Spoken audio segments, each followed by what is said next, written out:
Hi guys, આજે આપણે શીખવાના છે ઇઝ એમ આર. તેનો ઉપયોગ કેવી રીતે થાય છે. તો પહેલા તો એના બે રૂલ્સ શીખવાનો છે કે વાક્યમાં જો કર્તા એકવચનમાં હોય તો તેની સાથે એકવચનના ક્રિયાપદ ઇઝ અને એમ આવશે, અને જો બહુવચનમાં હોય તો આર આવશે. હવે જુઓ, અહીંયા એકવચનમાં કરતા આઈ સાથે એમ, હી સી ઇટ સાથે ઇઝ, બહુવચનમાં કરતા વી યુ ધે સાથે આર આવશે. હવે આપણે ઇઝ એમ આરના વાક્ય જોઈશું. આઈ સાથે વપરાશે એમ. આઈ એમ અ ગર્લ. હી સાથે વપરાશે is. He is a good boy.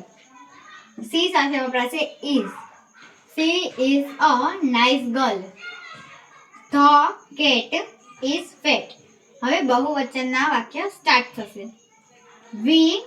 V you અને ધે, એમાં બધામાં આર લાગશે. We are childrens. You are players. They are happy. You are my brother.